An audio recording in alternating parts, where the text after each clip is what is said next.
I don't remember yesterday. I don't think about tomorrow. Right now, the time is all we've got. So steal it. Take me. Death is around every corner. So today I will take what I can to make up for no tomorrow. Tomorrow is over. A light in the sky. But for now, the darkness and myself intertwine like barbed wire. I'll do now what is not important to tomorrow anyway. Do what you do. But if you tempt me, I'll take your challenge. I'll explode. Your challenges are your weakness. I might be a loner, but so will we all be in the ground. No one will fear you scratching. When I'm in a coffin, go away. Soul to the dirt. Go away.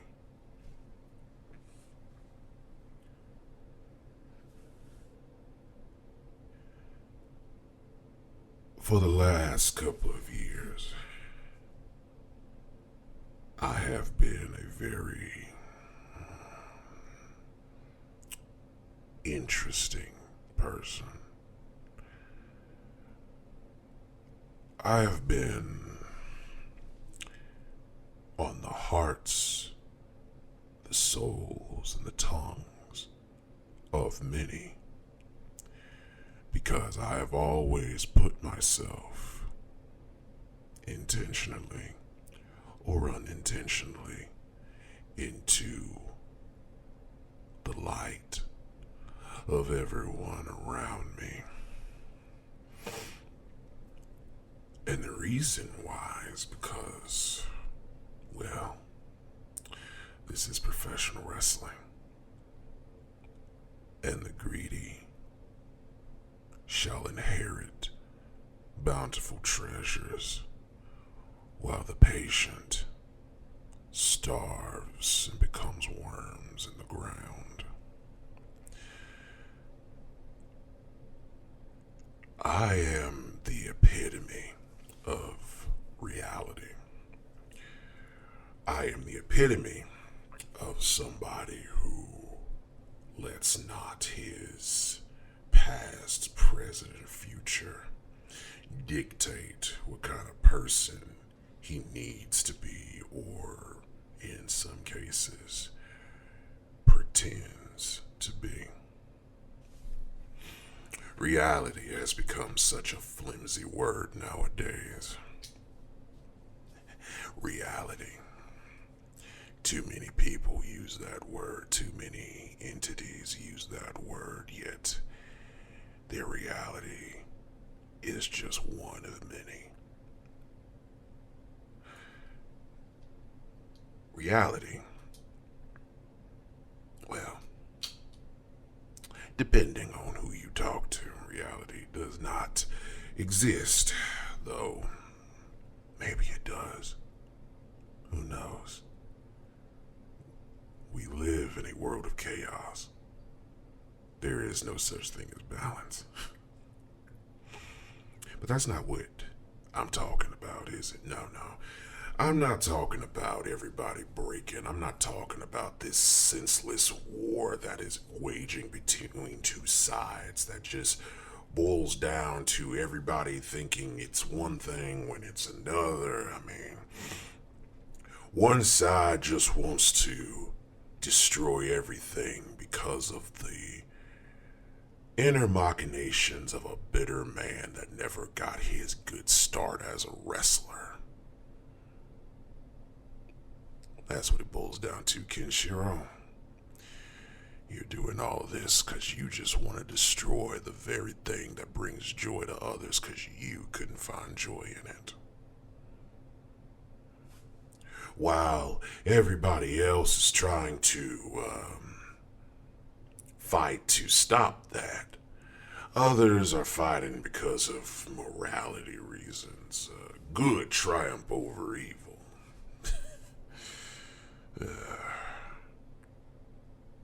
Good and evil.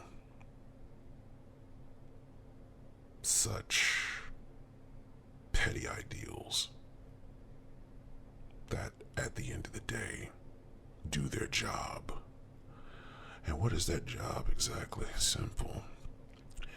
To destroy the mental ego of its carrier.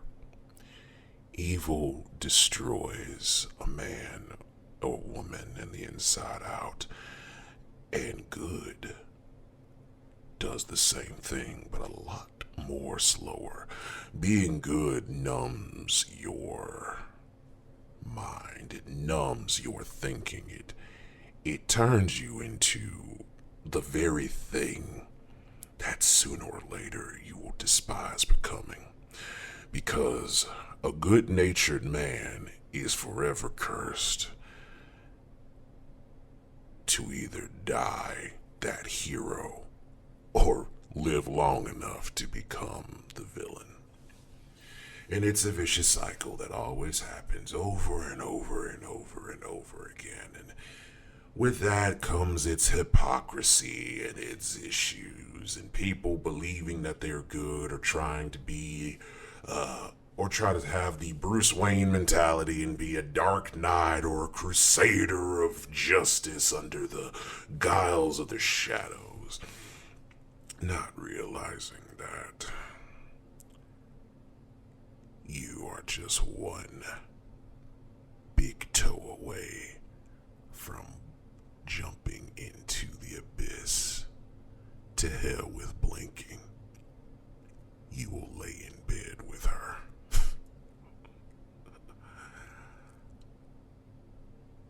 But with all that being said, I myself have a very interesting year ahead of me. For the last couple of years, I have made people remember why I am still on the hearts and minds of many. And for those new, to realize that I am indeed a threat you should never take lightly. A lot of people have been questioning why. Why have I put myself in the middle of this war when I could have easily kept quiet?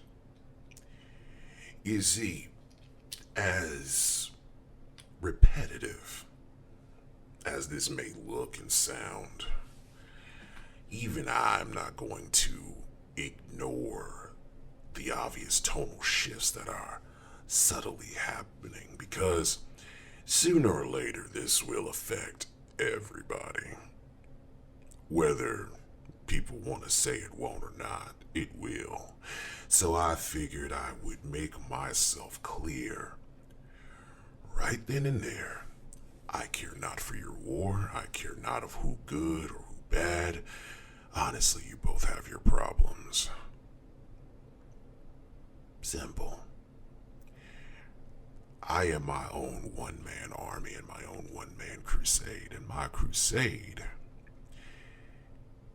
is to break people from this shackle that they have self-made for themselves. The shackles of reality, the shackles of good and evil, the shackles of light and dark, the shackles of balance and chaos, and I'm here to show you that those mean nothing.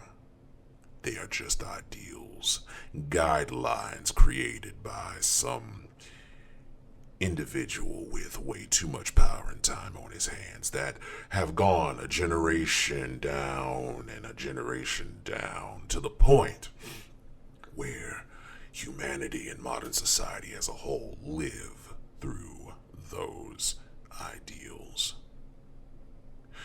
And I know you're wondering, but you call yourself true evil. How can you say that evil and good don't exist when you call yourself true evil? When you go out of your way to say you are the Charles Manson of professional wrestling, or the G.G. Allen of the Four Squared Ring?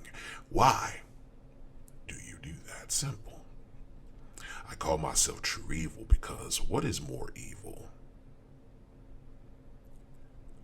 Someone who goes out of their way wearing a top hat, preaching Zenobite ideology about how pain is pleasure. Some squealing little rat in a two-piece suit, gaining his insignificant yet petty revenge by ruining the lives of many people, which honestly karma had it coming a mile away.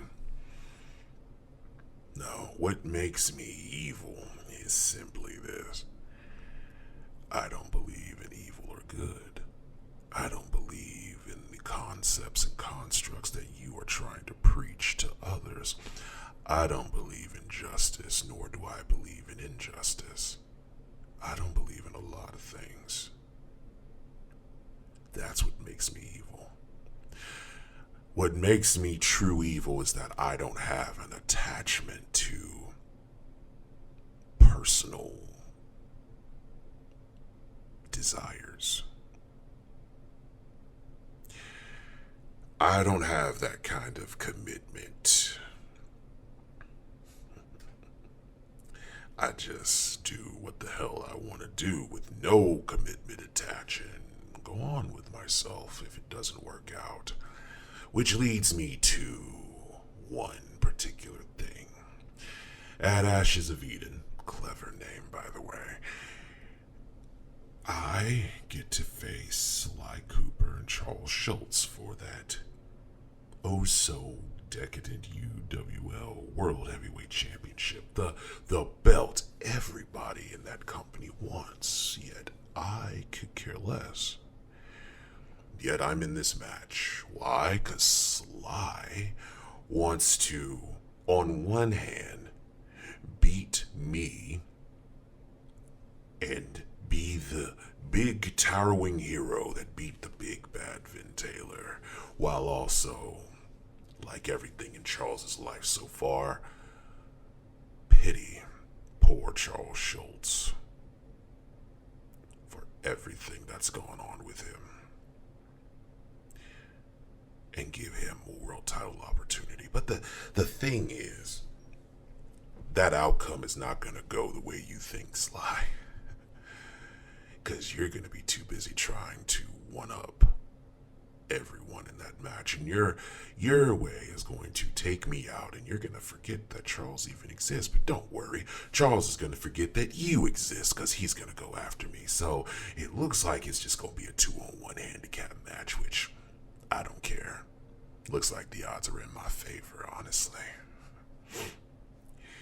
Because a lot of you need to understand that I have dealt with far worse in that ring. And your personal lives, your tragedies, your uprisings, your story means nothing to me. Including yours, Charles. Now, while the side of me you see now could laugh at the idea that you really think you're going to beat me, the psychiatrist side of me can't help but to feel pity for you, while also feeling very frustrated in your self-destructive attitude, because it seems that you're still self-destructive. You seem to still have that mentality, a very unhealthy one, probably because probably because of the company that you keep around you. Not your family, no, never your family. Your family is literally the only thing that's keeping you from fully jumping off a bridge. No, it's the people around you, the people that you decide to bring back into your life that honestly you should have never brought back to begin with. A sensible person would cut ties with a man like James Needham or his family. A sensible person would never be around Jason Brown. A sensible person would cut ties with a lot of them that, well, mocked and ridiculed you all for the sake of what? You wanting to be more than what everyone made you out to be. I get it. I get it. We know your life. You lost your parents early in a car crash. Your little brother taken away to become this sad fucking shell of what he is now. Separated was you and your sister. You find the love of your life, your childhood sweetheart. You have a child, you get your sister back. Your family is back, and no matter how many times people mock and ridicule your family, you have that. You have what a lot of people wish they had. I mean, fuck, let's be honest. Between you and Claudio, you have a more stable wife. But the thing is, Charles, I actually pity you. I do. I pity you. I pity you, and I feel sorry for you. Because you wanted a way out. You couldn't handle it anymore at one point. And you tried to find a way to end everything because, well, you couldn't pull yourself to jump off that bridge. You couldn't pull yourself to swallow that bottle of sleeping pills. You couldn't do it, so you wanted somebody to do it for you. And you figured it'd be poetic justice for the man that ruined your life first off to be the one to end you, but he couldn't. Because, see, that's the thing, Charles. I told you, and I'll say it again, I am not like the Batman who laughs. I am not James Needham. I am not your sad little brother. I am not the heretic. I don't play with my food, nor do I underestimate and disregard their life as a strength. Valuing life ain't a weakness. Disregarding it is not a strength. And shockingly, I don't see the value of life as a weakness, nor do I disregard it. But I do disregard lots of things. I disregard the guidelines of humanity. I disregard this idea that you stupidly said you would not stop until I'm done. See, don't do that. Don't do that. Because Cody tried to do that. And Cody couldn't do it. Don't do that. Because messing with me will break you again. You can talk about what I've done in the past or what happened to me. You can bring up my arm, which, by the way, I've been going to the hospital because I've now gotten to that point where I don't need this anymore. I don't need this busted up arm because I have now been reminded and I have proven that I am indeed a lot stronger because of my run-ins. See, don't make promises you can't keep, Charles. Don't, because you're not going to keep those promises. Don't do what everybody else has done. Don't sit here and act like you are going to have a chance to beat me. I said it once and I'll say it again. The only person in the world that will take me out is myself. There is not a soul in this world that is black enough to actually do the deed. There's not one. And the reason is nobody has the balls to end me. No matter how much they say they have it in them, they don't. Charles, you don't. You don't have it in you, and you never will. And you're gonna have to live with that. You're gonna have to live with the fact that your ego is going to get you killed one day. That stubborn nature that everyone looks at as an endearing trait is a death wish for you. And honestly, that just comes off as selfish, because are you really going to try to throw your life away? For what? Me?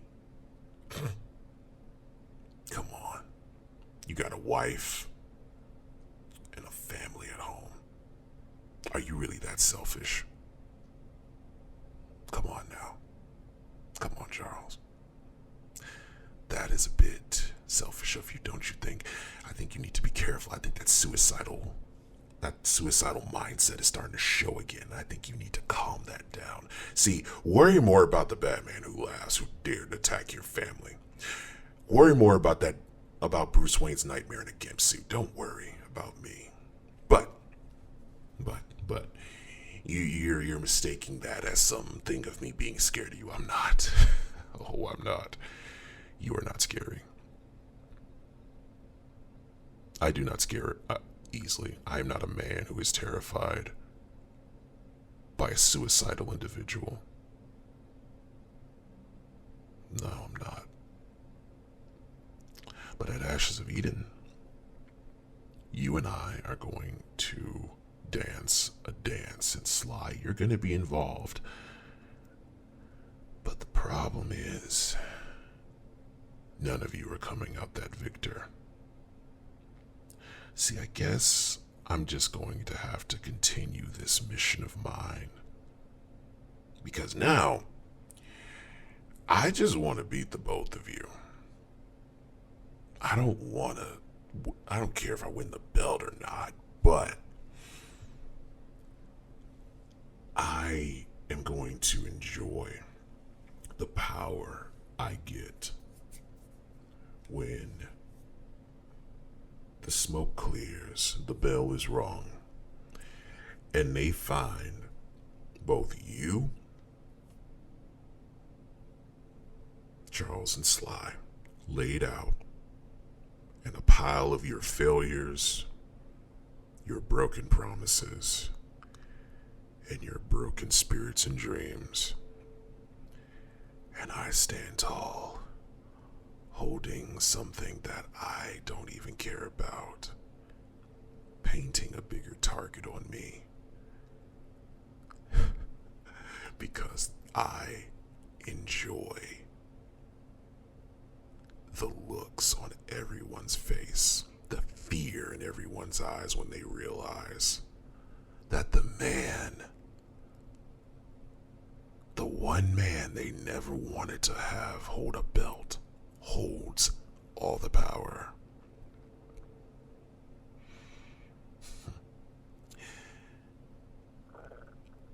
My body is a machine gun. My words are bullets. And I will blow everyone away. So, at Ashes of Eden, I will be the serpent in the grass, and I will strike and make you eat the apple of life so you can see the reality of the world, but see just how naked you came into this world.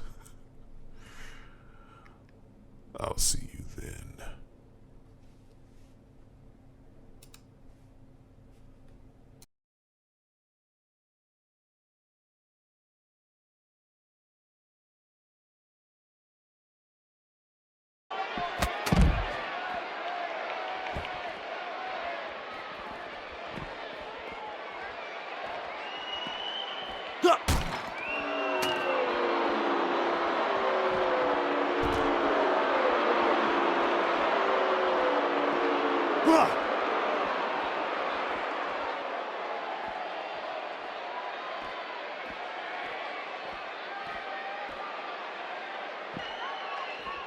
Go!